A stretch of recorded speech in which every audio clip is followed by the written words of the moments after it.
So everyone start कर रहे हैं आज की क्लास। कल क्लास में हमने एक संडे क्लास लॉन्ग क्लास थी 3 आवर्स प्लस। उसमें हमने 2 लेक्चर्स कवर किए थे अपने। एक 2 आवर्स का लेक्चर होता है हमारा, एक 1.5 आवर का। तो ऑलमोस्ट चैप्टर कंप्लीट हो गया था। Theory part, numerical illustrations, PDF जो मैंने शेयर किया था। और अब जो फर्स्ट 12 क्वेश्चन आपको होमवर्क दिया था डीके गोयल का, मैं एक बार आपके लिए शेयर कर रहा हूँ। कोई डाउट है उसमें देख लेना आप अपना। जैसे फर्स्ट क्वेश्चन है, डन है ये हमारा। इसमें क्लोजिंग कैपिटल गिवन है। जैसे कल हमने पीडीएफ में से 11 इलस्ट्रेशंस की थी, सेम टू सेम ये यहाँ पे 12 क्वेश्चंस हैं।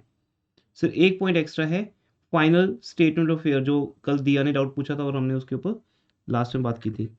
क्लोजिंग कैपिटल अगर गिवन है, drawings add addition capital minus, फिर वो आएगी adjusted closing capital, this one. इस एडजस्टेड क्लोजिंग कैपिटल को अगर हम कंपेयर करेंगे ओपनिंग कैपिटल के साथ, इस एडजस्टेड क्लोजिंग कैपिटल को ओपनिंग कैपिटल से कंपेयर करेंगे, then we get our profit. Okay, then second question है मिस्टर जोशी। कहीं कहीं पे अमाउंट्स डिफरेंट होंगी क्योंकि ओल्ड और न्यू बुक में वो थोड़ा क्वेश्चन चेंज कर देते हैं, कॉन्सेप्ट सेम रहेगा। अब इसके अंदर आपको ये लिखा हुआ है कि Joshi started business with capital of 5 lakh. तो ये तो ओपनिंग कैपिटल होगी, that is given to you, right. लेकिन क्लोजिंग कैपिटल के लिए आपको क्लोजिंग स्टेटमेंट फेयर बनाना है। तो statement fair as at the end of year लिख दिया तो भी चलेगा। एज एट, उसमें डेट्स अगर गिवन नहीं है तो आप लिख सकते हो क्लोजिंग की, क्लोजिंग है ये। और उसमें हर इंफॉर्मेशन गिवन है, cash in hand, cash at bank, debtor, stock, furniture, machine, everything is given. और फिर नीचे लिखा है क्रेडिटर्स। आपके बुक से मैच कर रहे हैं ना क्वेश्चंस, सीक्वेंस मैच कर रहे हैं। बुक ओपन है सामने, मनन अर्नव। अब नीचे लिखे बेटा देखो क्रेडिटर्स, एक बार ऐसा ना देखो, इस अभी हम 35 मिनट्स या आई थिंक 1 आवर के अंदर पूरे क्वेश्चन रिवाइज कर लेंगे। तो आपने पहले किए, अभी किया होमवर्क, एक रिवाइज कर लो इसको। आपको यहाँ दिया है sundry creditors at date of total 80,000। तो क्रेडिटर्स की इन्फॉर्मेशन नीचे दी है, बाकी सब ऊपर गिवन है। कैपिटल आ जाएगी, फिर वही सेम हमारा क्यूट सा working note. Closing capital add drawing less additional, same. Then third question आता है, तो उसमें आई थिंक न्यू बुक्स में क्या क्वेश्चन है ये, वासुदेव मिस्टर? तो बिगनिंग, हाँ ये वाला क्वेश्चन बाद में ऐड हुआ होगा बुक में। तो ये क्वेश्चन भी सेम है, मैं क्वेश्चन को रीड कर रहा हूँ। Mister Vasudev doesn't keep proper records, यहाँ से समझ आता है कि ये सिंगल एंट्री सिस्टम है यहाँ पर। And he provided the following information. Owners equity at beginning, ये क्या बन गया, owners capital at the starting. It means opening capital हमें गिवन है, और बाकी जो इंफॉर्मेशन हैं वो at the end of year हैं। Bill receivable, cash in hand, furniture, building, ये एसेट्स होगी। Creditors liability side, stock in trade asset. तो यहाँ से क्लोजिंग कैपिटल आ जाएगी, दैट इज 16,40,000। फिर अगेन सेम, अगर मैं उसको करूँ यहाँ पर जैसे फॉर्मेट बना हुआ है, if I start from closing capital, मैं इस क्वेश्चन के अंदर वो चेंज कर देता हूँ, ठीक है। अगर क्लोजिंग कैपिटल स्टार्ट करते हैं 16,40,000 और ऐड करते हैं ड्राइंग्स। ड्राइंग्स कितनी गिवन है इस क्वेश्चन में, 80,000 less further capital introduced, that is additional capital. तो कितना आएगी एडजस्टेड क्लोजिंग कैपिटल बताइए?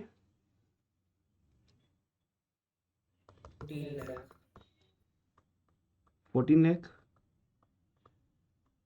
ठीक है। और अब इसको आप कंपेयर करो ओपनिंग कैपिटल के साथ। अब बिकॉज ओपनिंग कैपिटल ज़्यादा थी, देखो ये आपके पास आ गई एडजस्टेड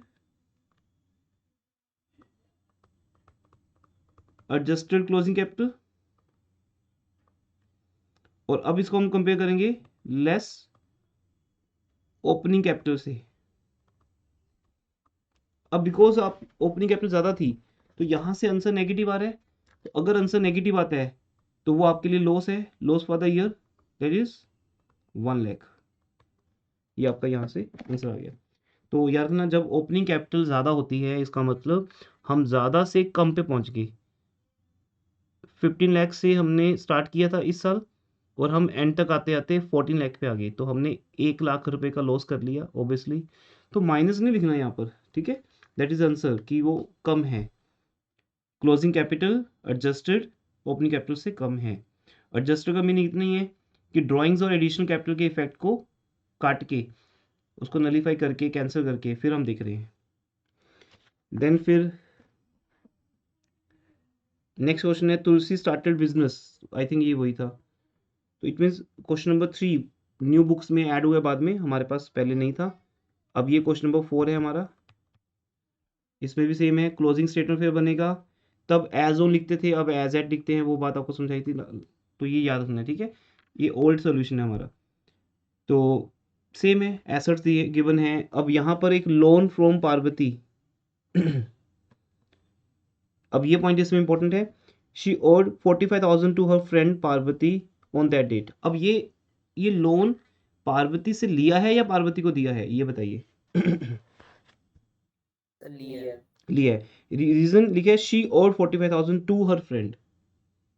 फ्रॉम हर फ्रेंड लिखा होता अगर, इट मीन फिर हम बोलते कि उसने अपने फ्रेंड से पैसा लेना है, तो वो फिर बन जाती एसेट, यहाँ आता वो पॉइंट। या लिखे है और टू मीन्स पैसा देना है, तो दैट बिकम्स योर लाइबिलिटी, ठीक है।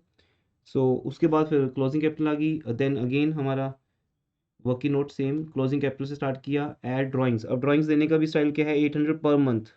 अब यहाँ एक पॉइंट मैं आपको नोट कराऊंगा, कई बार क्या होता है ना किसी क्वेश्चन में, अब स्कूल एग्जाम में मैंने क्या देखा है कि क्वेश्चन के अंदर लिखा होता है कि जैसे यहीं पे हो, तुलसी स्टार्टेड बिजनेस, इस पॉइंट को अंडरलाइन कर लो बेटा सब लोग, छोटा सा पॉइंट है लेकिन मिस्टेक कर देता है। ये बताओ मनन, अगर यहाँ लिखा होता तुलसी स्टार्टेड बिजनेस ऑन 1 मई 2016, तो उससे क्या डिफरेंस आता हमारे क्वेश्चन में। तब भी ओपनिंग कैपिटल तो 4,50,000 रहती, because she started business with 4,50,000, ये ओपनिंग कैपिटल है। पर अगर वो 1 मई को बिजनेस स्टार्ट करते हैं तो उससे क्या डिफरेंस आएगा बताइए। सर ड्राइंग्स सर ड्राइंग्स कम हो जाएगी, मतलब मंथ्स। कितने हो जाएंगे। सो दो, एक महीना कम हो जाएगी सर लेकिन। हाँ 1 महीना, गुड। स्पेशली ये क्वेश्चन भवन में था 2019 में, आपके स्कूल का पेपर बता रहा हूँ, क्योंकि मोस्टली 2019 तक की हमने कलेक्शन की है। 2021 में कोविड में सब सिस्टम चेंज हो गया, स्टूडेंट से मिलना बंद हो गया हमारा। अदरवाइज रूटीन में क्या था कि जैसे पेपर होता था टर्म एग्जाम्स का, तो स्टूडेंट्स वो पेपर सबमिट करते थे इंस्टीट्यूट में, और हम उसका पूरा सोल्यूशन उनको उनके साथ डिस्कस करते थे, हर एक पेपर का।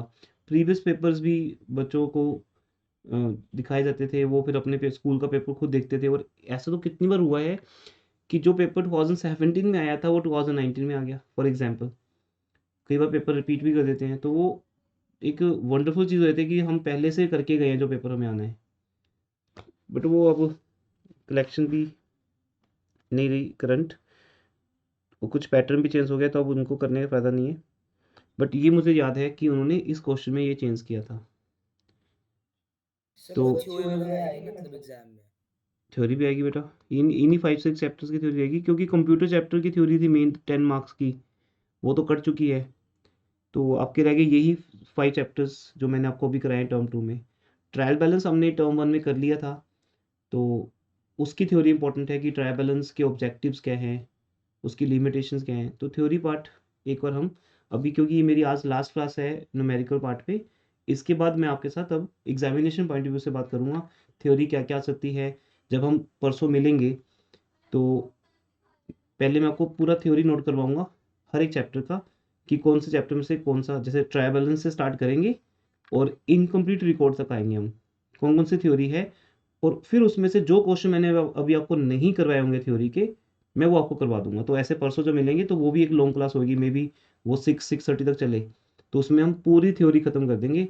और साथ में मैं परसों तक आपको सैम पेपर भी शेयर कर दूंगा, उसको फिर आप by the Sunday by Saturday जितना टाइम आपके पास है, क्योंकि आई थिंक कंफर्टेबली आप सैटरडे तक तो आ सकते हो ट्यूशन ना, संडे ऑनवर्ड्स आप अपने एग्जामिनेशन की प्रिपरेशन में चले जाओगे, आप चले जाओगे, बाकी रह जाएंगे। उनके एग्ज़ाम किसी के 28 से स्टार्ट हो रहे हैं अकॉर्डिंगली, फिर किसी के मार्च में है, तो जिसके पास जितना टाइम ज़्यादा होगा वो ज़्यादा प्रैक्टिस कर लेगा। बट एक स्टैंडर्ड थिंग ओवर हो जाएगी हमारी, जो मेरी तरफ से प्लान होता है हमारा syllabus, sample papers, test, theory part, वो सबके लिए स्टैंडर्ड रहता है। उसके बाद तो वैसे भी होता था कि गवर्नमेंट स्कूल्स के एग्ज़ाम सबसे लेट होते थे, तो वो बच्चे तो एंड तक आते रहते थे, वो अपनी प्रैक्टिस, अपने डाउट्स के लिए आते रहते हैं फिर। पर इस बार तो वैसे भी सिलेबस 5 चैप्टर्स का ही आपका टर्म 2 का, तो इन्हीं में से थ्योरी आएगी। उसके लिए बेस्ट वे क्या है, आप परसों की क्लास लगाओ, मैं आपको पूरी थ्योरी बता दूंगा क्या क्या करने वाली है, करवा भी दूंगा जो नहीं करवाई होगी। और उसमें एक बहुत इंपॉर्टेंट थ्योरी पेंडिंग है हमारी, परसों का जो हमारा मेन एजेंडा रहेगा वो है revenue, capital and deferred revenue expenditures क्या होते हैं। वो थ्योरी फाइनल अकाउंट्स का पार्ट है, फाइनल अकाउंट्स जो नॉर्मल विदाउट एडजस्टमेंट था, उसके ऊपर 3 to 4 मार्क्स का क्वेश्चन अलग से आ जाता है। तो वो आपको एग्जाम्पल्स देंगे, आपको सेलेक्ट करना होगा कि कौन सा एक्सपेंडिचर रेवेन्यू है, कौन सा कैपिटल है। वहाँ तो प्रॉब्लम नहीं है, क्योंकि रेवेन्यू एक्सपेंडिचर होता है रूटीन एक्सपेंसेस, जैसे हम रेंट पे कर रहे हैं, सैलरी, इलेक्ट्रिसिटी, है ना, कोई भी एक्सपेंस वो रेवेन्यू है, क्योंकि उसका एक पर्पज़ है कि रेवेन्यू जनरेटिंग एक्टिविटीज़ के लिए पे किया जा रहा है। अगर मुझे आपसे फीस अर्न करनी है तो ऑब्वियसली मुझे एक लैंड का रेंट पे करना होगा, स्टाफ को सैलरी देनी होगी, मुझे पूरा एक बिजनेस वहाँ पे ऑपरेट करना होगा, है ना। एक खाली शोरूम के अंदर आपको बुला के मैं टीच नहीं कर सकता ना, आई रिक्वायर एवरीथिंग, तभी तो वो एक कोचिंग सेंटर बनेगा। तो वो सारे मेरे routine expenses that is revenue, तो वो 1 ईयर के लिए होते हैं, उनकी लाइफ 1 ईयर मानी गई है। लेकिन फिर जो हम अपनी एसेट्स के लिए परचेज करते हैं, एसेट्स परचेज करते हैं, लॉन्ग टर्म एक्सपेंडिचर करते हैं, वो कैपिटल है। तो यहाँ प्रॉब्लम नहीं आएगी, प्रॉब्लम आएगी कि रेवेन्यू और डेफर्ड रेवेन्यू में पहचान करनी होगी। तो ऐसा एक हमारा नेक्स्ट, जो भी लोग रिकॉर्डिंग सुन रहे हैं, क्योंकि आजकल lecture most of students recording में सुनेंगे, सबके मैसेज आ गए थे कि सर ये टाइमिंग पे हम अवेलेबल नहीं है, तो ठीक है, कोई बात नहीं, आज कुछ ज़्यादा ज़्यादा नहीं है, आप रिकॉर्डिंग में ये सब बातें सुन लीजिए। परसों क्लास लगाइए, थ्योरी पार्ट होगा उसमें, ये मेन रहेगा। फिर उसके बाद मनन, जो सबसे इंपॉर्टेंट चीज़ है, ये जब मेरे से थ्योरी क्लास आपकी ओवर हो जाएगी, देन जो रेस्ट डेज आपके पास 3-4 दिन 5 दिन, उसमें आप बुक के बैक क्वेश्चंस में जाओ, हर एक चैप्टर के ट्राई बैलेंस से स्टार्ट करो, जो बैक क्वेश्चंस हैं उसमें जाओ, जैसे 1 मार्कर क्वेश्चंस हैं, ऑब्जेक्टिव, एमसीक्यूज जो भी हैं वो करने शुरू कर दो, और डाउट्स लेते रहो मेरे साथ। कोई भी प्रॉब्लम हो मुझे व्हाट्सएप भेज दिया, मैं रिवर्ट कर दूंगा, या क्लास में एक साथ ले लेंगे डाउट्स हम। क्लास तो रेगुलर है ही आपकी, मैं कल भी लूँगा क्लास आपकी, परसों भी, हर रोज़ हम मिलते रही हैं, कल लेट आवर्स में रहेगी ऐसे सेम। और उसके बाद फिर अभी सैम पेपर्स भी शेयर हो जाएंगे, तो वहाँ से भी आपको आइडिया आ जाएगा थ्योरी कितनी आ सकती है। स्टिल एक इंडिविजुअल पेपर को प्रिडिक्ट करना मुश्किल होता है, सैम पेपर्स भी स्टैंडर्ड सीबीएसई बेस बनते हैं, बट आपका स्कूल टीचर का जो भी थॉट प्रोसेस होगा वो उसके अकॉर्डिंग करेगा, बट थ्योरी तो आएगी। और ऑब्जेक्टिव पेपर होता है तो फिर तो 1 मार्कर क्वेश्चन ही आते हैं। सब्जेक्टिव में थ्योरी ऐसे आ सकती है कि ऑब्जेक्टिव्स बताओ, ट्राई बैलेंस के लिमिटेशन बताओ, मैं उसके ऊपर परसों की क्लास आपके साथ शेयर करूँगा, क्या क्या क्वेश्चन कितने कितने मार्क्स में आ सकता है थ्योरी पार्ट में। और मोस्ट प्रोबेबली थ्योरी हमने साथ साथ की भी है, कोई भी चैप्टर देख लो, बिल ऑफ एक्सचेंज, रेक्टिफिकेशन, सबकी थ्योरी हम साथ साथ करते रहिए, और सामने भी आ जाएगा कि कौन सा क्वेश्चन अभी पेंडिंग है, मैं ओवरऑल आपको बुक में से टिक करवा दूंगा थ्योरी। उसके बाद नेक्स्ट क्वेश्चन में अगर जाएंगे ये तो तुलसी वाला क्वेश्चन हो गया, जिसमें जस्ट क्या था कि उसने पार्वती से लोन लिया है, बिकॉज लैंग्वेज क्या है, she owed 45,000 to her friend Parvati, उसने अपनी फ्रेंड पार्वती को देने हैं पैसे, तो that is a loan from Parvati. उसके बाद क्लोजिंग कैपिटल आ गया, और फिर वो आपका सेम वर्किंग नोट हो गया। देन नेक्स्ट क्वेश्चन है,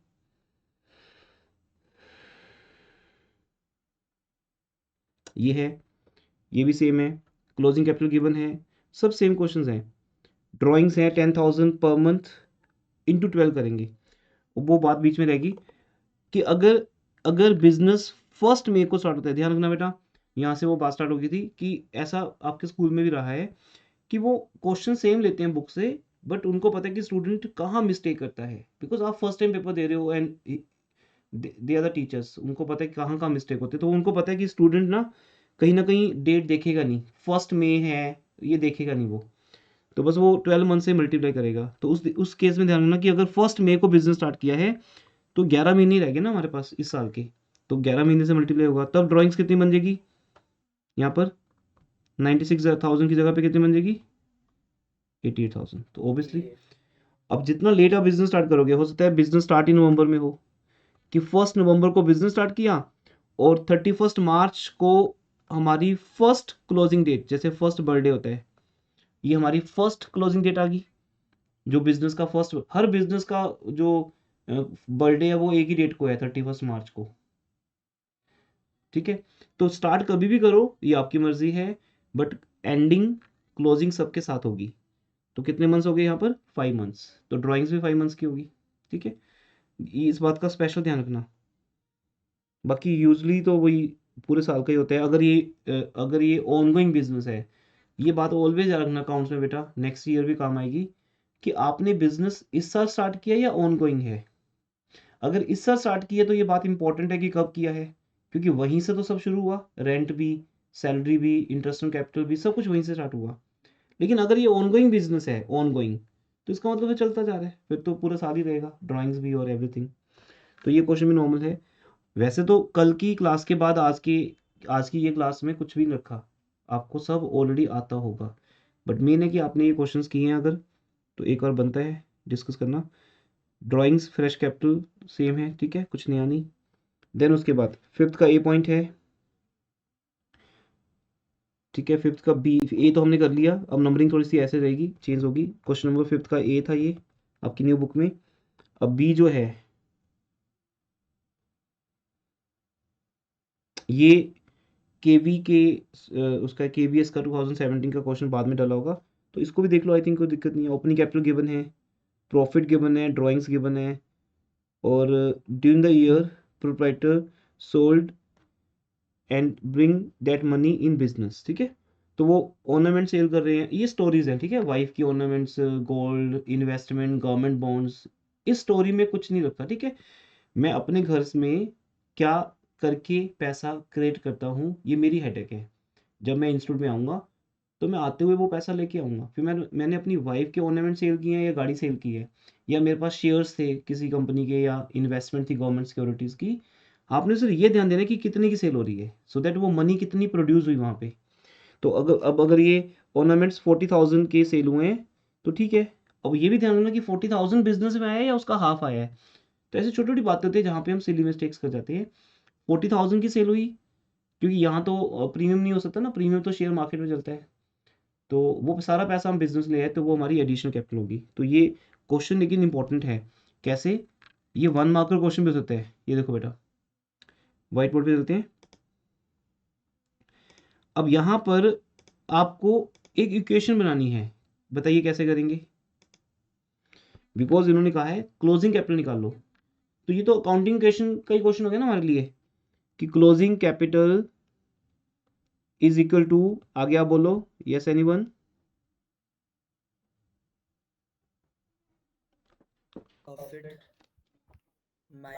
profit plus opening capital plus additional capital minus drawings. Yes.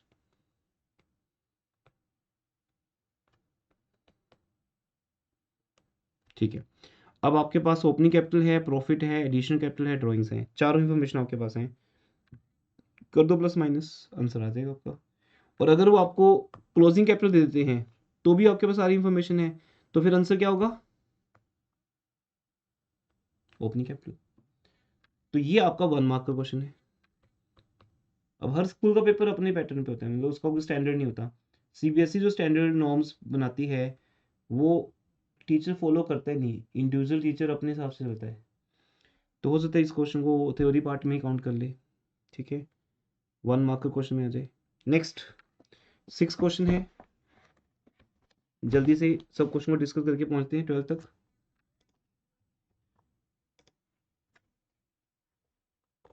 6 question है, सुचित्रा स्टार्टेड बिजनेस, ये भी इसमें नहीं होगा, तो क्वेश्चन नंबर 6 भी हम ऐसे डिस्कस कर लेते हैं ऑन द स्पॉट। तो 6 क्वेश्चन बेटा, इसमें क्या लिखा है? बिजनेस स्टार्ट हुआ 1 अप्रैल को 50 लाख से, it means opening capital given है, उसके बाद क्लोजिंग एसेट्स गिवन है, क्रेडिटर्स गिवन है। तो यहाँ से आप क्या करोगे, बोलो जल्दी से? Capital, closing capital. गुड, यहाँ से क्लोजिंग कैपिटल आ जाएगी, तो ये वाला काम तो खत्म हो गया। इट मीन्स हमें स्टेटमेंट ऑफ फेयर बनाने की जरूरत नहीं पड़ी कोई भी, बिकॉज ओपनिंग ऐसे क्वेश्चन ज्यादा आते हैं, बिकॉज इस चैप्टर में ज्यादा मार्क्स नहीं है, बहुत लॉन्ग क्वेश्चन जो हमने लास्ट क्लास में डिस्कस किए थे, एंड तक गए थे ना, फाइनल स्टेटमेंट फेयर भी बनाया था।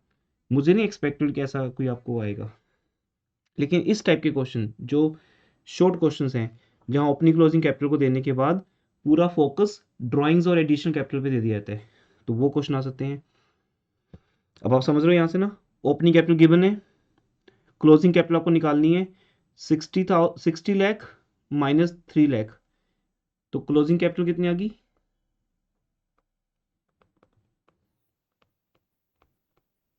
57 लाख आ गई, 57 ठीक है। 57 हाँ जी, 60 माइनस 3 रफली कर रहा हूँ मैं।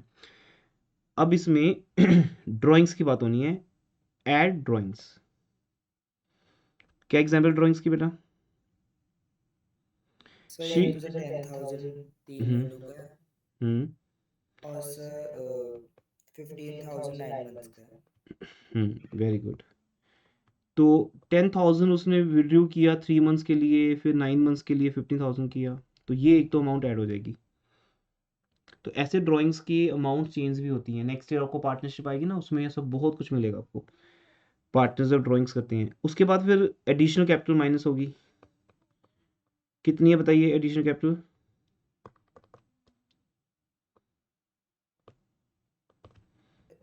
80,000 at 5% लॉस। तो इट मीन्स उसने गवर्नमेंट सिक्योरिटीज़ या जो भी कुछ बेचा होगा, शेयर्स वगैरह जो भी उसके पास है, वो उसने लॉस पे सेल किए हैं। अब इतना तो वैसे भी कॉमन सेंस है कि लॉस है तो माइनस, प्रीमियम है तो प्लस।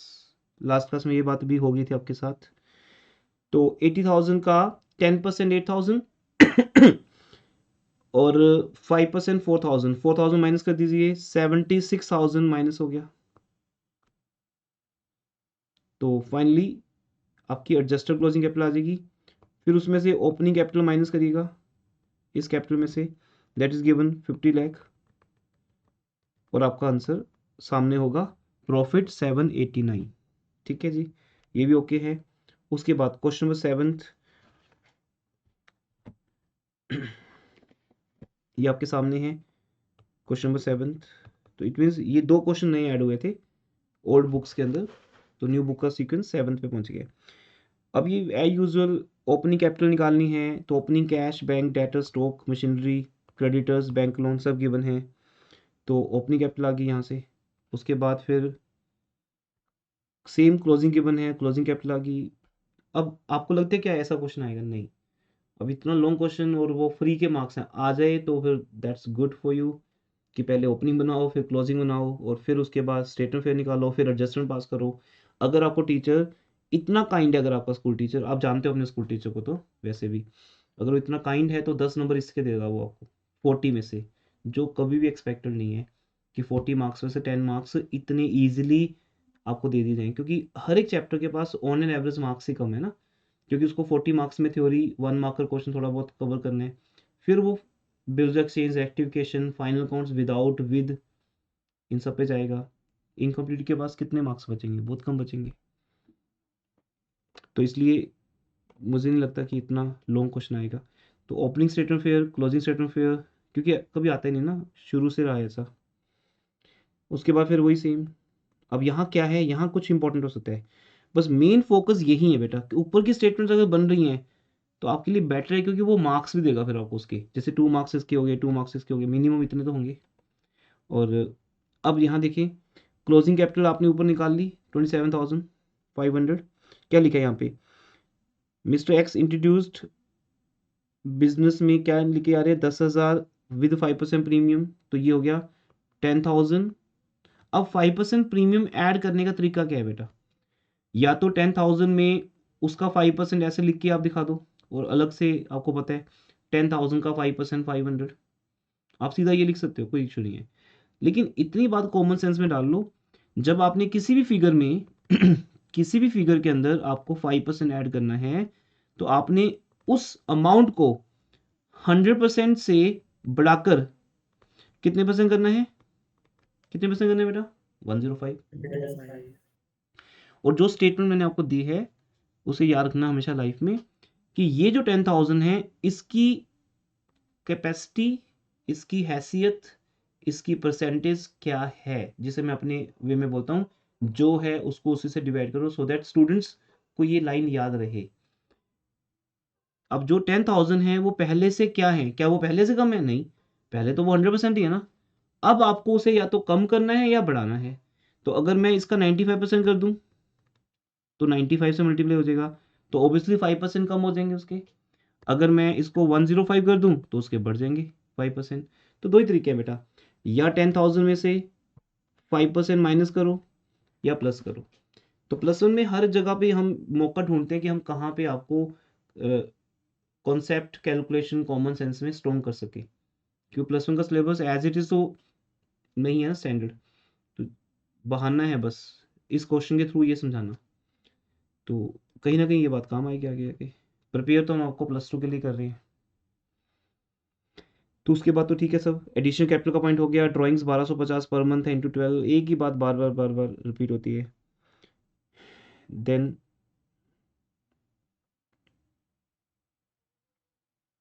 ये क्वेश्चन तो यहाँ पे ओवर हो गया। प्रॉफिट आ गया आपका 9,000, और क्लोजिंग कैपिटल भी आ चुकी है ऊपर 27,500। ओपनिंग कैपिटल भी ओपनिंग के, ठीक है ये क्वेश्चन तो ओवर हो गया। उसके बाद फिर आते हैं नेक्स्ट क्वेश्चन, रघुवीर कीप्स वाला क्वेश्चन में यही क्वेश्चन है ऑलमोस्ट, वो 1 0 कम की हुई है बस। तो ये क्वेश्चन नंबर हम आगे 8 पे। तो फर्स्ट 7 क्वेश्चंस ओके हो गए हमारे यहाँ तक। कोई डाउट है किसी को 7 तक? No sir. ठीक है जी, ये क्वेश्चन अब नहीं रहा होगा ऑलमोस्ट हमारा। क्वेश्चन नंबर 7 तक यहाँ डन है। अब आगे बढ़ते हैं 8th क्वेश्चन। इसमें भी देखो आपको सब गिवन है, बस अमाउंट्स जो है वो 1 0 कम है, वो हो जाएगा आपसे। मेन आपकी यहाँ से ओपनिंग कैपिटल आ गई, statement of affairs as at, ठीक है इन पे ध्यान देना, इन वर्ड्स पे एज ऑन लिखा हुआ है, एज एट 1 जनवरी, उसकी जगह पे आपके बुक में 31 मार्च 2016 है। फिर जितेंद्र का नेम चेंज हो गया, रघुवीर हो गया अब, ठीक है वो क्वेश्चन रिवाइज होते हैं सो दैट बुक को हम लिख सके रिवाइज्ड बुक। अंदर होता कुछ भी नहीं रिवाइज, ज़्यादातर क्वेश्चन के नंबर ऊपर नीचे, एक आधा क्वेश्चन नया ऐड कर देते हैं या नेम चेंज कर देते हैं, अमाउंट चेंज कर दी तो होगी book revised, because new book sale करनी होती है ऑथर को। तो यहाँ पर सिंपल है, ओपनिंग कैपिटल आ गई, फिर सेम ऐसा ही सब दिया, क्लोजिंग कैपिटल कुछ नया नहीं बताने को। यहाँ क्या हो सकता है फिर आगे कि फर्दर कैपिटल है 50,000 की, वो यहाँ पे आ गई 50,000। और ड्राइंग्स कितनी है 7,500 पर मंथ, तो 7,500 इंटू 12 करेंगे। यस, क्योंकि ये तो ऑनगोइंग बिजनेस है। 31 मार्च 2016 से कहाँ तक गया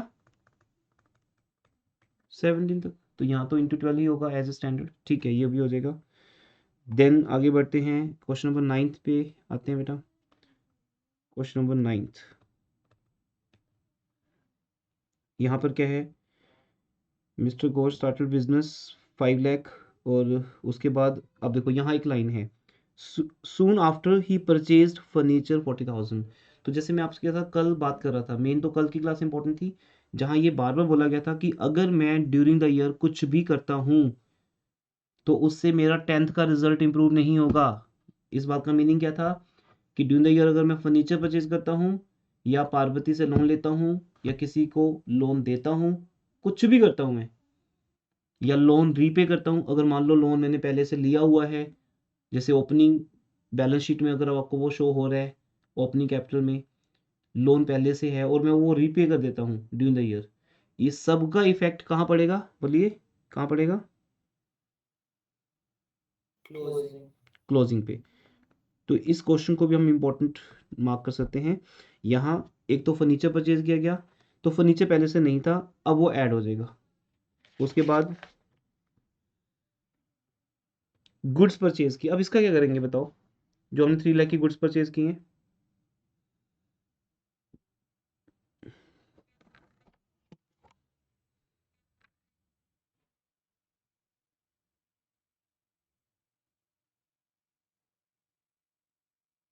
बताइए बेटा, इसका इफेक्ट क्या आएगा और कहाँ आएगा?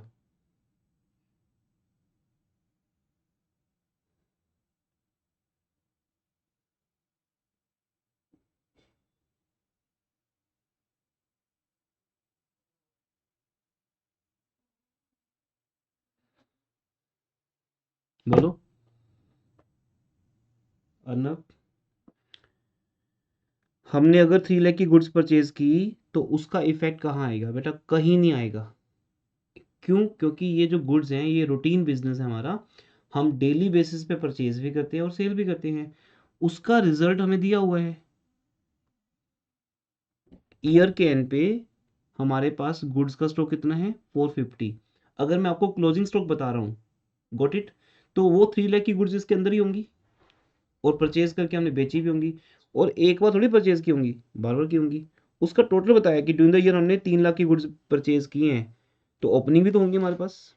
तो ओपनिंग जितनी थी प्लस हमने इस साल परचेज की माइनस इस साल सेल कर दी, तो उसका रिजल्ट क्या है? क्लोजिंग। तो ऐसे छोटे छोटे पॉइंट्स होते हैं, माइनर पॉइंट्स, ये बड़ी इंपॉर्टेंट है। यहाँ पर हम गलती कर जाते हैं अगर हमने क्वेश्चन प्रैक्टिस ना की हो, है ना। जैसे अगर आपने जैसे स्टार्टिंग में बोला कि सर नो डाउट, तो उस पर अगर मैं ओके कर देता कि ठीक है बेटा तो डन है हमारा चैप्टर ये, तो शायद ये छोटी सी डिस्कशन रह जाते हैं पेंडिंग कि अगर हम गुड्स परचेज कर रहे हैं, अगर हमें कैश मिल रहा है किसी से, हम बैंक में पैसा डिपॉजिट कर रहे हैं, ये जो हमारी करंट एसेट्स हैं, समझ रहे हो बात मेरी? Are you getting my point? ये जो हमारी करंट एसेट्स हैं बेटा, कैश, बैंक, डेटर्स, स्टॉक, ये तो डेली बेसिस पे चेंज होते हैं, लेकिन जो फिक्स एसेट्स हैं वो चेंज नहीं होती डेली बेसिस पे। इस पॉइंट को समझिए। अगर मान लो मेरे पास ओपनिंग में फर्नीचर नहीं है और मैंने 40,000 का परचेज किया, तो मेरे पास एंड तक जाते जाते 40,000 का ही होगा, क्योंकि मैंने बेचा तो है ही नहीं।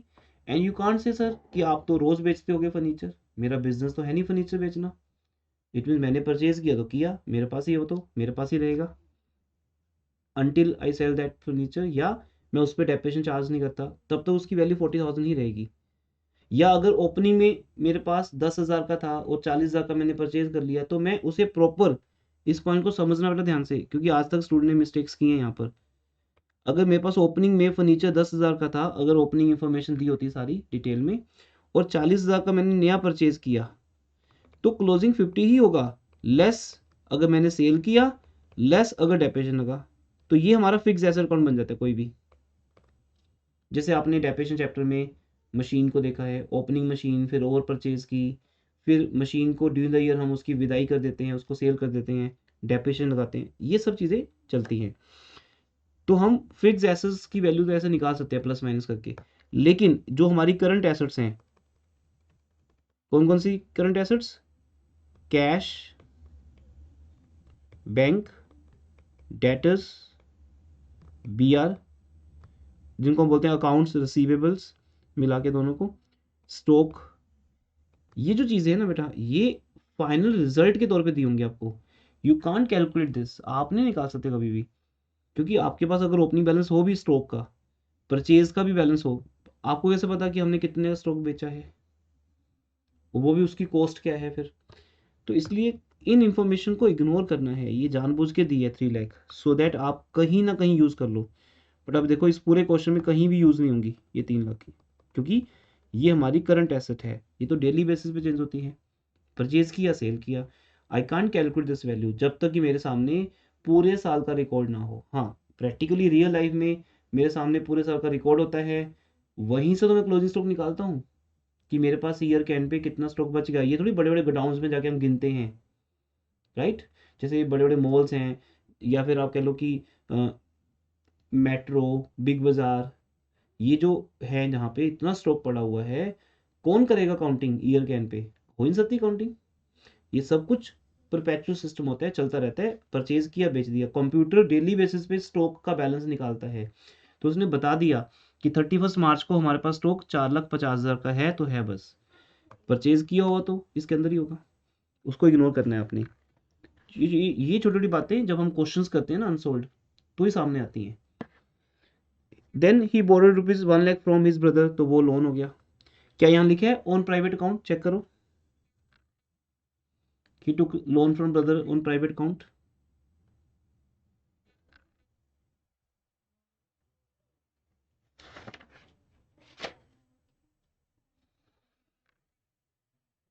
बोलो भी, रिस्पॉन्ड करो। नहीं लिखा ना, तो इसका मतलब ये बिजनेस ने लोन लिया है। जैसे लोन फ्रॉम पार्वती का एग्जांपल आया था, ऐसे ब्रदर का लोन है।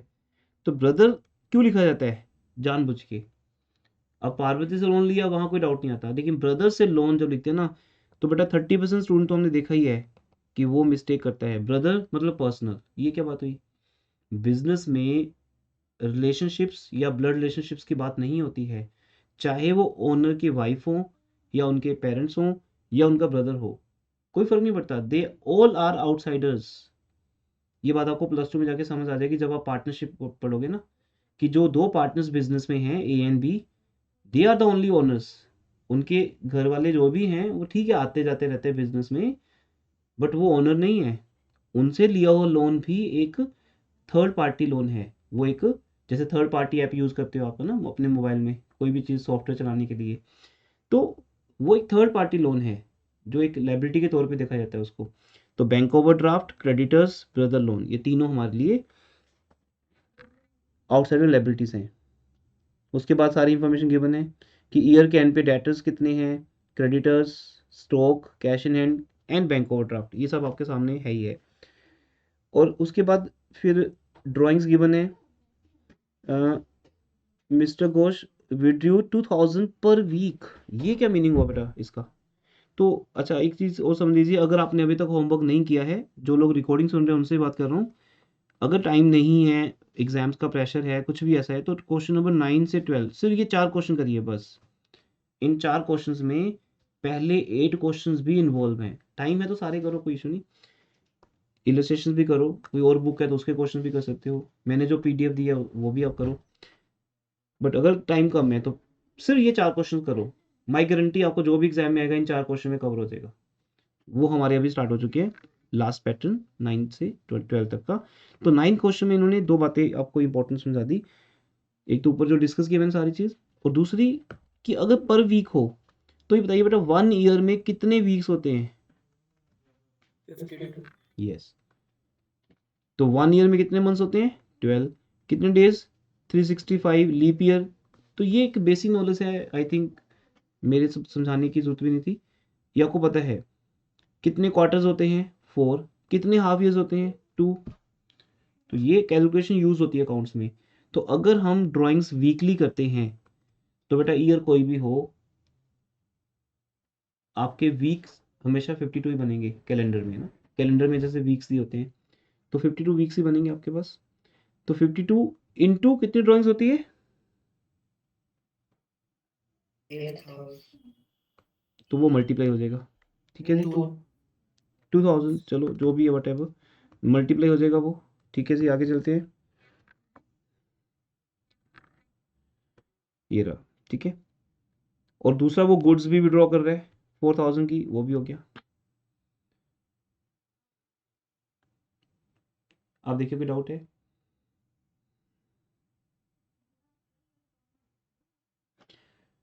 सो इस 1 आवर की क्लास में कंप्लीट हमारी रिवीजन है इस चैप्टर की। अब यहाँ पर क्योंकि एडजस्टेड क्लोजिंग कैपिटल कम है, ओपनिंग कैपिटल ज़्यादा है, इट मीन्स हमने इस साल लॉस बियर किया है 31,600 का, ठीक है जी। अब चलते हैं 10th क्वेश्चन पे, mister Madhusudan, and this question is very important, और ये मैं आपको कल करवा चुका हूँ, हमारे पीडीएफ में भी था ये क्वेश्चन, आपको कहा भी था कि हर बुक में मिलेगा आपको, जहाँ आपको ड्राइंग्स की एग्जाम्पल्स दी होंगी। और ड्राइंग्स की कितनी एग्जाम्पल्स है बेटा? देखो, income tax is also drawing, life insurance अगर यहाँ होता, लाइफ इंश्योरेंस वो भी ड्राइंग्स का एग्जाम्पल है। मैं प्राइवेट यूज़ के लिए 800 पर मंथ, वो मे भी आपकी बुक में जो क्वेश्चन है उसकी इंफॉर्मेशन इससे मैच करें या ना करें कोई फर्क नहीं पड़ता, ठीक है, क्वेश्चन वही है।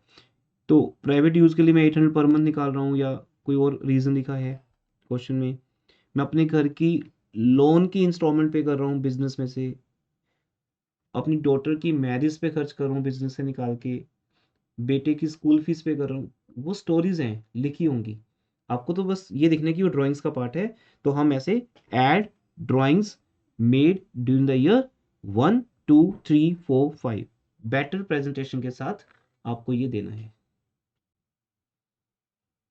बात समझ आ गई सबको?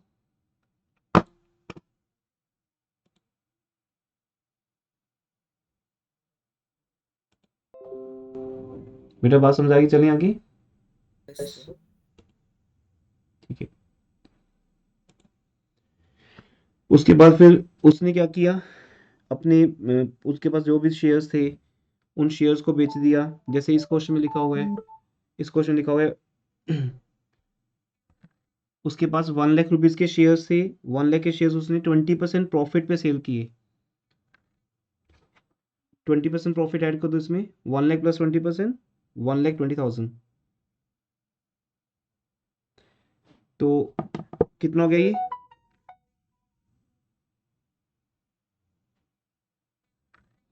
ये ऐड हो जाएगा। और उसके बाद क्या लिखा है, investment half in the business. इसका मीनिंग क्या है, इट मीन वो 1 लाख के शेयर्स 20% प्रॉफिट पे जब सेल कर रहा है, तो इट मीन उसके पास जो सेल प्रोसीड्स आती है, ये वर्ड समझते हो ना, sale proceeds. Proceeds means amount, that money that you get from sale of anything. जो सेल प्रोसीड्स आती है वो 1,20,000 की आती है, बट उसका हाफ वो बिजनेस में लेके आता है। तो उसकी जो एडिशनल कैपिटल है वो कितनी बन गई, 60,000। 60,000। तो ये बड़ी माइनस छोटी सी बात है। 1 मिनट, 1 मिनट होल्ड करना।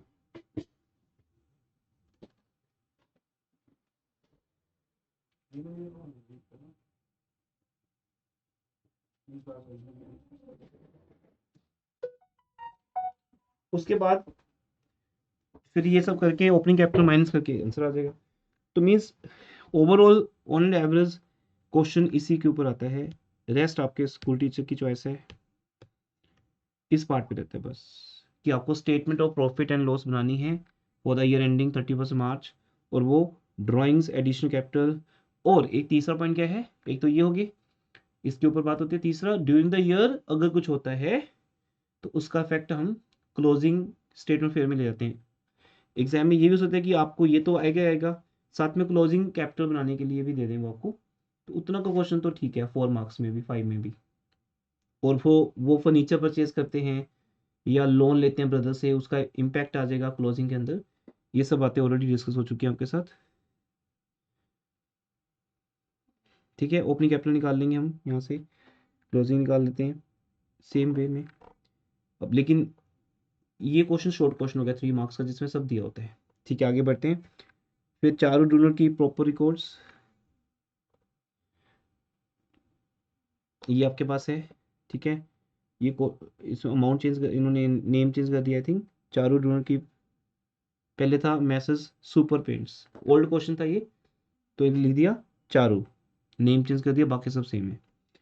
सो cash in hand, debtor, BR, stock, furniture, investment, bank balance सब गिवन है। क्रेडिटर्स, बिल्स पेबल, ये भी गिवन है। बस आपको क्या था, फ्री के मार्क्स हैं बेटा। अब अगर इसको बनाने के 3 मार्क्स मिलते हैं तो फ्री तो हैं वो 40 में से, तो मुझे नहीं लगता इतना फ्री मिलता है हमें। तो यहाँ सिर्फ इतनी पहचाने कि एसेट्स क्या है, लायबिलिटीज क्या है। तो अगर हमें ट्रायल बैलेंस आता है तो लाइफ में कभी भी प्रॉब्लम नहीं है। एसेट्स लायबिलिटीज की पहचान, आपकी कैपिटल आ गई, फिर ऐसी सेम क्लोजिंग में आ गई। उसके बाद फिर अगेन सेम फोकस किस पे है, ड्राइंग्स सिंपल गिवन है यहाँ पे 5,000 टू 12, फ्रेश कैपिटल गिवन है एज इट इज। वहां से क्या आ गया, एडजस्टेड,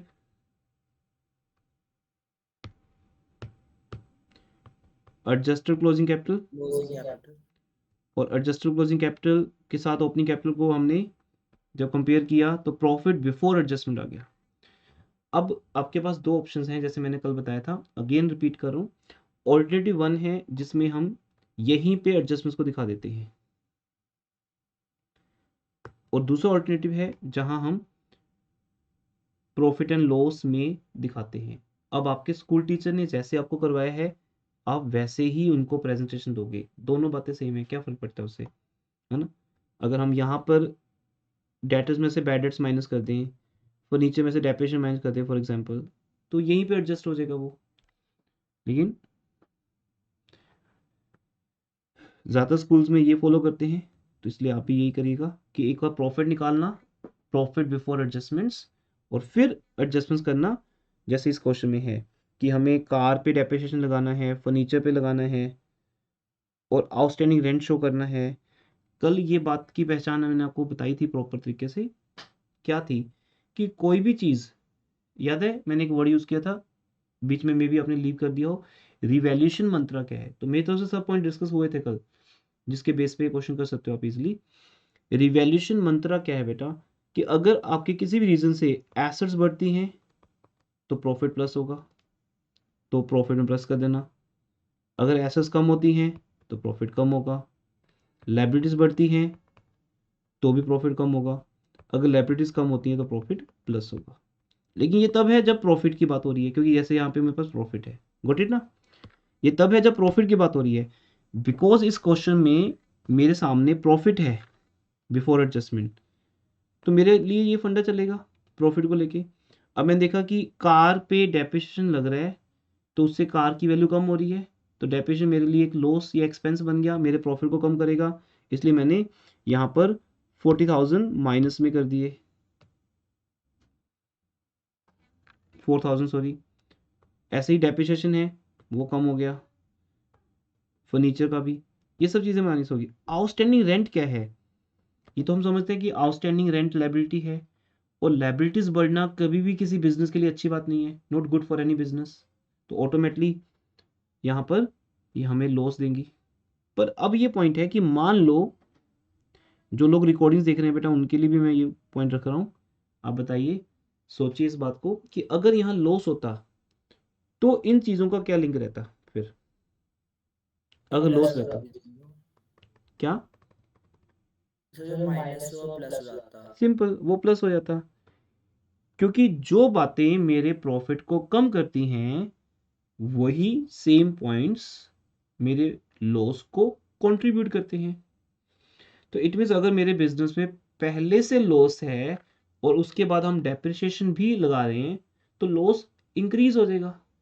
तो फिर मैं बोलता हूँ एसेट्स के बढ़ने से लॉस कम होगा, एसेट्स के कम होने से लॉस बढ़ेगा, ऑब्वियसली लायबिलिटीज के बढ़ने से लॉस कंट्रीब्यूट होगा, और लायबिलिटीज के कम होने से लॉस कम होगा। तो यहाँ दो वर्ड यूज होते हैं जब तुम आगे ग्रेजुएशन करोगे ना, अभी तो +1 में हो फिर +2, जब आप ग्रेजुएशन में जाओगे वहाँ दो स्टैंडर्ड वर्ड यूज होते हैं, reducing and contributing items, reducing profit, items contributing profit. मतलब +1 की कौन सी बात कहाँ यूज होनी है ये मुझे तो पता है आज, बिकॉज मैं 2 दिन के अंदर मंडे और ट्यूसडे अल्टरनेट में +1 से लेकर बीकॉम तक के या सीए तक के बैचेस को टीच कर रहा हूँ, तो मेरे को तो नॉलेज है। आपके पास वही चीज़ 5 साल में आएगी जिसे हम 1 साल में टीच कर देते हैं, टोटल मिला के शायद वो आप अगले 5 से 7 सालों में पढ़ने वाले हो। तो दैट्स वाई यहाँ पे एक हमारे पास कंट्रोल है, हमें पता है कि आज इस बात का लिंक किससे मिलने वाला है, तब शायद मेरे सामने आप हो या नहीं हो, बट आपको ये बात हमेशा हेल्प करेगी जो मैं समझा रहा हूँ। आपको ये सोचना है कि आइटम्स रिड्यूसिंग डेफिशिएंसी या contributing deficiency, deficiency means loss. तो अब यहाँ क्योंकि मेरे पास लॉस है तो डेप्रिसिएशन और आउटस्टैंडिंग रेंट ये सब बातें जो मेरे बिजनेस पे नेगेटिव इम्पैक्ट डालती हैं, मेरे प्रॉफिट को रिड्यूस करती हैं, वो सब बातें मेरे लॉस को इंक्रीज करेंगी।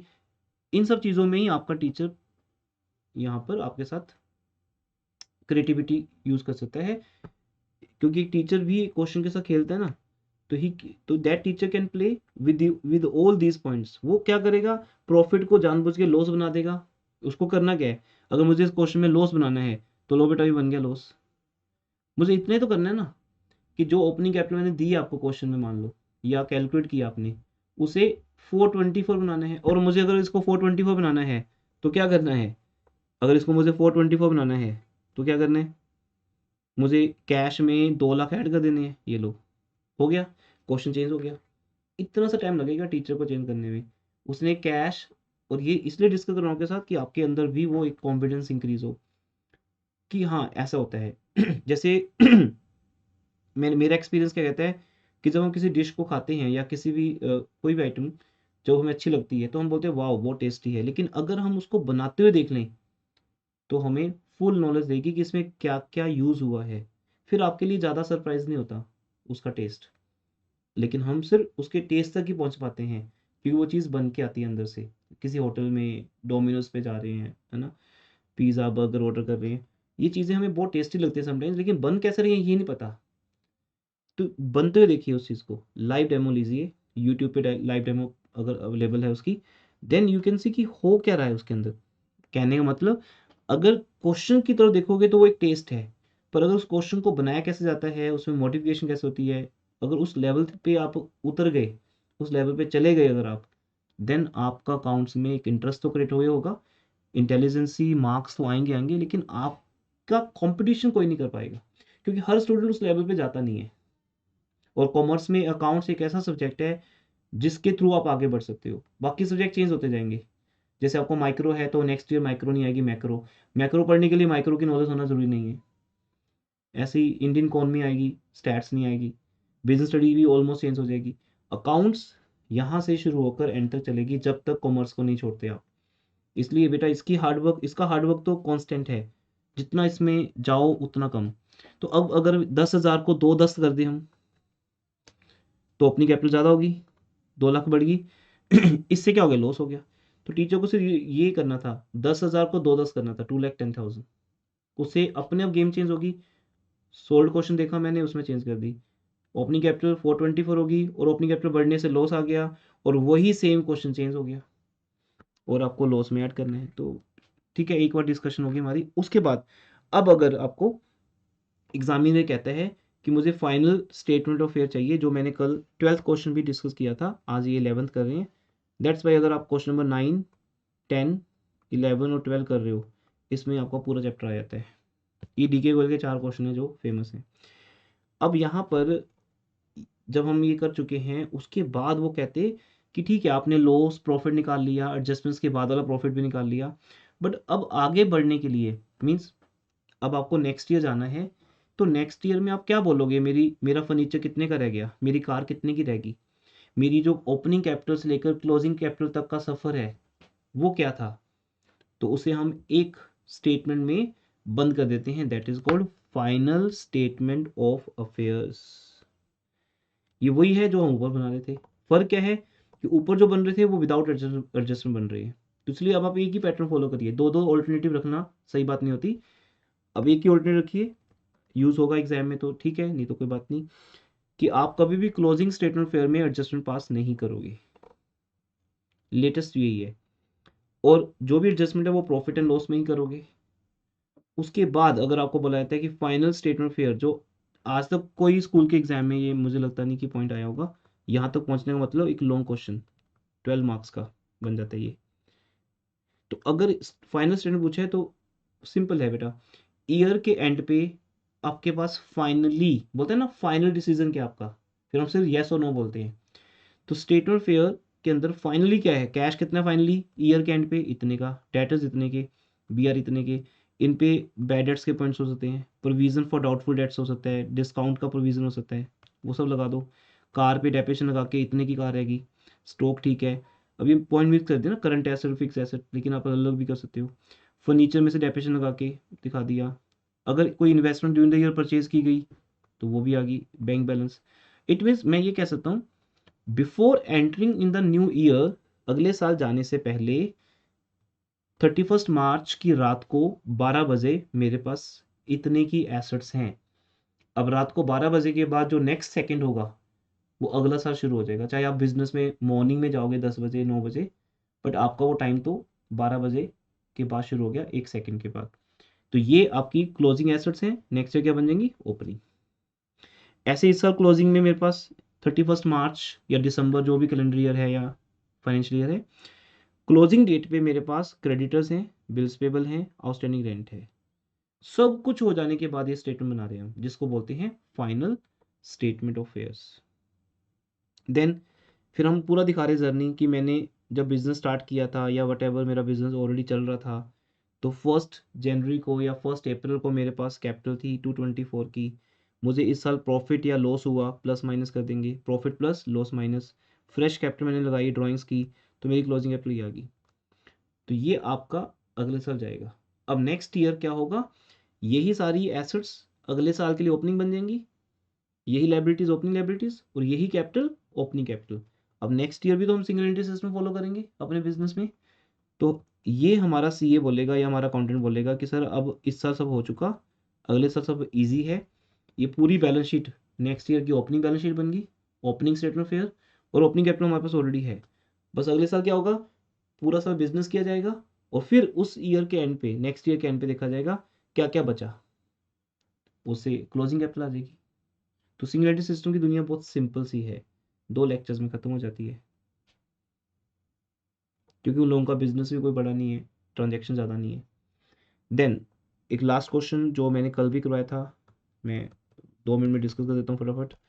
हाँ जी बेटा, ये 12th क्वेश्चन आपकी न्यू बुक्स में, डीके गूगल बुक के क्वेश्चन कर रहे हैं अभी हम। अशोक कीप्स इनकम्प्लीट, किसी को पीडीएफ चाहिए तो मुझे व्हाट्सएप करें, मैं ग्रुप में क्वेश्चन का पीडीएफ शेयर कर दूंगा अगर बुक नहीं है आपके पास।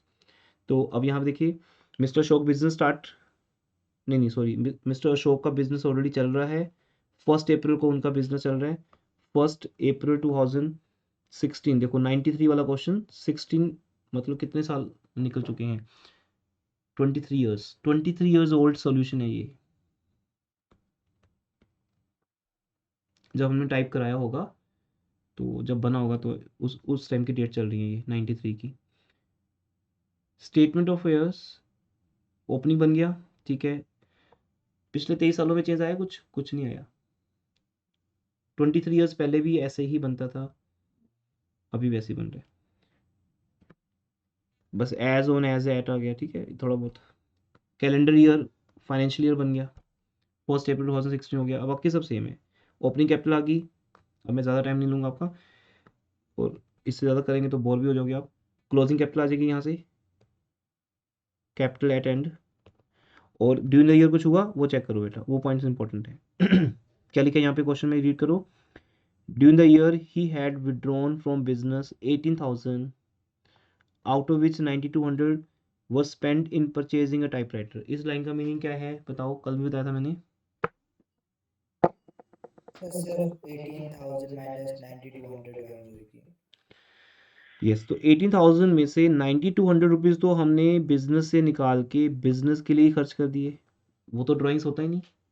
ड्राइंग्स तो वो पैसा है ना जो मैं घर लेके जाऊंगा। तो मेरे घर पे कितना गया, 8800। तो 8800 ड्राइंग्स बन जाएंगी, 18,000 माइनस 9200, और 9200 रुपीज़ की जो एक नई एसेट आ गई, इट मीन्स हमारे बिजनेस का 9200 से कैश कम हुआ, और कैश कम होने के बाद ही तो दिया ये यहाँ पर 1500। अगर इतनी क्लैरिटी आपके पास है कि ये जो कैश इन हैंड है 1500 1500, वो उस 9200 को माइनस करने के बाद है। अब 9200 का क्या परचेज कर लिया हमने, टाइपराइटर। तो टाइपराइटर भी तो शो होगा बैलेंस शीट में। अब देखो यहाँ पर टाइपराइटर शो हो रहा है। अब ध्यान देखो कि अगर इस 9200 के टाइपराइटर और इस 1500 को ऐड करें वही बात होगी। इट मीन्स अगर आप बिजनेस से 9200 रुपीज़ निकाल कर टाइपराइटर लेकर नहीं आते तो हमारे बिजनेस का कैश ऑलरेडी 10,700 होता, और अगर बाकी के 1800 की ड्राइंग्स ना होती तो कैश ज़्यादा होता। अब मैं एक बात समझाने जा रहा हूँ जो मैंने कल भी समझाई नहीं आपको, क्योंकि अब मुझे लगता है कि you are at maturity stage. तीसरा लेक्चर है ये, कल 2 लेक्चर हुए और आज नेक्स्ट, तो 5 आवर्स में ये पूरा डिस्कशन आपके साथ खत्म होते हैं ऑलमोस्ट। तो अब मैं अगर आपसे बात करूँ कि बेटा अगर ये ड्राइंग्स नहीं होती, ये मेरा लास्ट पॉइंट होता है ऑलवेज, तो इट मीन्स कैश मेरा 1500 प्लस 8800 होता। और अगर ये ऑफिस इक्विपमेंट नहीं परचेज किया होता तो भी कैश ऑलरेडी ज़्यादा होता। मतलब कैश मेरा कितना होता, 18,000, ये 18,000 है, 18,000 प्लस 1,500 कितना कैश होता मेरा, 9500। 19,500। तो क्या होता उससे, उससे ये होता, जैसे हर क्वेश्चन में तो ये पॉइंट नहीं ना, इट मीन जिस क्वेश्चन में ये पॉइंट नहीं है ड्राइंग्स वाला और ये वाला, वहाँ कैश 19,500 ही तो है। एक ही क्वेश्चन से सारे क्वेश्चन बनाए जाते हैं, ये बड़ी मज़ेदार बात है। एक एक चेंज करके क्वेश्चन नहीं बनते रहते हैं, अमाउंट चेंज कर देते हैं बस, और हम एज ए स्टूडेंट समझ नहीं पाते उस बात को। कैश इन हैंड अगर 19,500 होता तो शायद ये भी नहीं होता क्वेश्चन में, तो हमारी क्लोजिंग कैपिटल ऑलरेडी ज़्यादा आती। अगर क्लोजिंग कैपिटल ज़्यादा आती तो ये ऑलरेडी ज़्यादा होता, क्या इसमें ड्राइंग्स ऐड करनी पड़ती, नहीं, तो भी आंसर सेम आता। तो अब आप इस क्वेश्चन को जब करोगे तो आप ऐसे कर लो, अब मेरी रिकमेंडेशन पे कैश को 19,500 ले लो, ऑफिस इक्विपमेंट वाले पॉइंट को भूल जाओ कि हुआ ही नहीं कुछ ऐसा, क्लोजिंग कैपिटल का आंसर बढ़ा दो, और यहाँ आकर ड्राइंग्स के पॉइंट को भी भूल जाओ, क्योंकि हम ऑलरेडी इन 2 पॉइंट्स को कैंसिल कर चुके हैं, तो भी बेटा आंसर यही आएगा। तो इस बात को समझिए, क्योंकि +1 इसी पर्पज़ के लिए है, हमें टाइम दिया गया है बाय द एनसीईआरटी कि आप इतने बेसिक्स इनके सॉलिड करो, फाउंडेशन स्ट्रॉन्ग करो, तभी ये +2 में उस लेवल पे वर्क कर पाएंगे। तो क्लोजिंग कैपिटल अपने आप ही ज़्यादा होगी, अब मुझे ड्राइंग्स ऐड बैक करने की जरूरत ही नहीं है, ऑलरेडी ये कैपिटल है, उसके साथ मैं सीधा कंपेयर किसका करूंगा, ओपनिंग कैपिटल का, सिंपल। और अगर एडिशनल कैपिटल भी मान लो पॉइंट होता, तो हम बोलें कि एडिशनल कैपिटल अगर नहीं आई बिजनेस में, तो ऑलरेडी कैश कम है। अभी भी देखो इस क्वेश्चन में एडिशनल कैपिटल है ही नहीं, तो ऑलरेडी कैश कम है, तो यहाँ पे एडिशनल कैपिटल नहीं है। तो मेनली क्या है कि ओपनिंग क्लोजिंग कैपिटल का फंडा है, वहां से प्रॉफिट आ गया, और फिर अगेन यहाँ एडजस्टमेंट्स हैं, मुझे लगता नहीं किसी पॉइंट पे डिस्कशन चाहिए अब आपको। डेप्रिसिएशन फर्नीचर पे कितना लगेगा, टाइपराइटर पे कितना लगेगा, बैड डेट्स गिवन है, और बस इतनी सी डिस्कशन है जो फाइनल अकाउंट्स विद एडजस्टमेंट्स करने वालों के बाद, तो ये डिस्कशन बनती नहीं कि अगर डेटर्स, लेकिन बेटा अब यहाँ पे गलती होती है, हम ओपनिंग वाले नहीं उठाएंगे, क्लोजिंग वाले। अगर डेटर्स 24,600 हैं और उसमें से बैड डेट्स माइनस कर दिए जाएं, that is given in adjustment 600, तो जो क्लोजिंग प्रोविजन बनी होगी वो obviously 5% on the remaining debtors बनी होगी 1200। तो इस तरह से आपको ये 1200 निकालने हैं, वो यहाँ दिखा भी दे रहे हैं, चाहे ऐसे दिखा दो वर्टिकली या हॉरिजॉन्टली, कैसे भी दिखा दो, वो वर्किंग नोट है आपका, अंदर दिखा दो बाहर दिखा दो वर्किंग नोट बना के कि 1200 कैसे आए, आपका ये प्रॉफिट आ गया। फिर इस क्वेश्चन में भी सेम है, फाइनल स्टेटमेंट ऑफ फेयर, ये कल भी डिस्कस किया था हमने किसी भी स्टूडेंट के कहने पे। तो final statement of fair after adjustment कैसा बनेगा, ऐसा बनेगा, जिसमें क्लोजिंग डेट आ जाएगी एज पर माई बुक 31 मार्च 97 हो चुका है, ये सॉरी 2017 हो चुके हैं, एज एट वहाँ cash in hand, cash at bank. अब समझ रहे हो ना कि पूरा साल बिजनेस करने के बाद फाइनली मेरे पास क्या है, ये है cash in hand, cash at bank, B R debtors पे। अब देखो वो चीज़ जो वर्किंग नोट थी वो प्रॉपर फेयर वर्क हो गया। तो this is just like a balance sheet of double entry system. तो फाइनल स्टेटमेंट का मतलब वही है कि जैसे आप डबल एंट्री सिस्टम में फाइनल बैलेंस शीट बनाते थे लास्ट में, तो सिंगल एंट्री वालों के लिए भी तो जरूरी है ना बनाना, तभी तो अगले साल इन सब चीज़ों को उठा के लेके जाएंगे वो। तो छोटे छोटे जो कंफ्यूजन है ना वो अपने आप खत्म हो जाते हैं फिर। जैसे कल दिया वाज आस्किंग कि क्लोजिंग आएगा है ना, या क्लोजिंग एसेट, क्लोजिंग लायबिलिटी, तो ऑब्वियसली जब इस बात को समझते हो जो डिस्कस हुआ था कि ईयर के एंड पर फाइनली जो बचा वो बात आ रही है जिसको लेके मुझे नेक्स्ट ईयर जाना है, तो मैं अपना प्रेजेंटेशन यहाँ पे रेडी कर रहा हूँ कि डेटर्स पे ऐसा ऐसा हुआ। अब ये डेटर्स अगले साल जाएंगे, जब अगले साल ये डेटर्स जाएंगे तो अब ये डिस्कशन तो इसी साल बंद हो जाएगी ना, ये तो यहाँ की बात है कि कितने बैड डेट्स से कितने, फाइनली आगे तो ये जाएगा। फिर अगले साल जब बैड डेट्स होंगे तो हम अपनी इस प्रोविजन में से कवर कर लेंगे, जैसे आपको सिखाया गया फाइनल अकाउंट्स विद एडजस्टमेंट में, स्टॉक, फर्नीचर पे डेप्रिसिएशन, इक्विपमेंट पे डेप्रिसिएशन, क्रेडिटर्स। अब ये जो जर्नी है वो कैपिटल की है, क्योंकि हमें तो क्लोजिंग कैपिटल दिखानी है, बट इस प्रेजेंटेशन के साथ ताकि ये समझ आ जाए कि हमने जब बिजनेस स्टार्ट किया था या ये बिजनेस जब ओपनिंग डेट पे था 1 अप्रैल 2016 को, तब तो हमारी कैपिटल ये थी। क्योंकि जब अगले साल कुछ भी कंफ्यूजन होगा तो हम किसको रेफर करेंगे, इस स्टेटमेंट को, कि क्या हुआ था लास्ट ईयर, ये हुआ था 1 अप्रैल को मेरी कैपिटल ये थी, फिर मैंने नेट प्रॉफिट इसमें ऐड कर दिया पिछले साल का जो मैंने ऊपर सिंगल एंट्री सिस्टम के हिसाब से कैलकुलेट किया है। अब यही तो पॉइंट है ना कि प्रॉफिट आपने कैसे कैलकुलेट किया है, ये प्रॉफिट आपने डबल एंट्री से किया है सिंगल से किया है, तो वही तो डिफरेंस हो गया। लेकिन प्रॉफिट तो प्रॉफिट ही है, बैलेंस शीट तो सेम दिखेगी। प्रॉफिट को कैलकुलेट करने के दो मेथड्स होते हैं कि या तो आप डबल एंट्री सिस्टम के थ्रू जाओ, प्रॉपर चैनल के थ्रू जाओ और वहां से एग्जैक्ट प्रॉफिट निकालो, तो फिर हम सिंगल एंट्री को कन्वर्ट करते हैं, जहां से नेक्स्ट 4th लेक्चर स्टार्ट होता है 13 क्वेश्चन ऑनवर्ड्स, जो आपका सिलेबस का डिलीटेड पार्ट है, इसलिए हम उस पर क्लास नहीं लगाएंगे। आपको देखना है वो लेक्चर नॉलेज के लिए, तो रिकॉर्डिंग्स में हमारे पास ऑलरेडी है लास्ट ईयर की, या उससे सॉरी लास्ट ईयर की 2019 की, तो वो हम आपके साथ शेयर कर सकते हैं नॉलेज के लिए किसी को करना हो तो, कि डेटर्स काउंट क्रेडिटर्स काउंट क्या है, उसके लिए आप मुझे व्हाट्सएप कर सकते हो, मैं आपको लेक्चर का लिंक शेयर कर दूंगा 2019 से निकाल के। तो अब यहाँ देखिए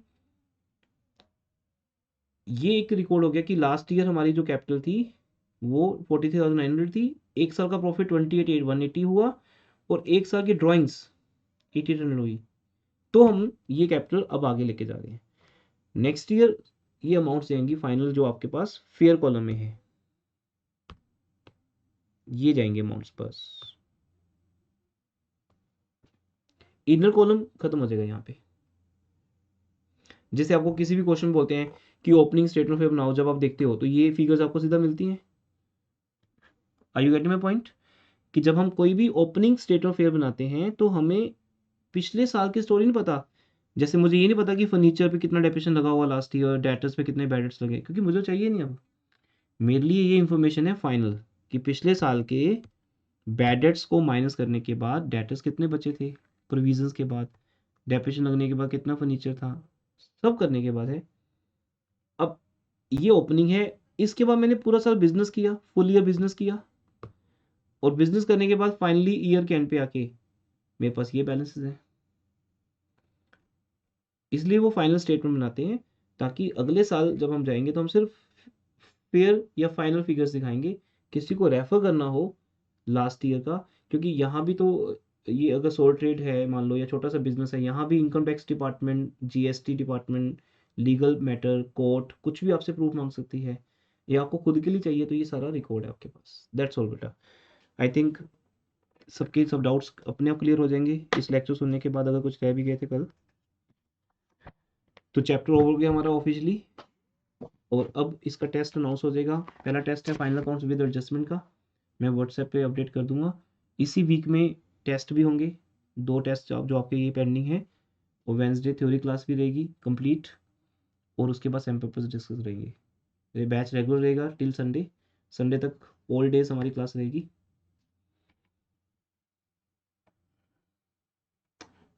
क्लास यहाँ पे मैं ओवर कर रहा हूँ। एनीथिंग एल्स, कुछ भी ऐसा है? Thank you sir. Okay, welcome बेटा। ओके बेटा, thank you sir. Okay okay, good night बेटा।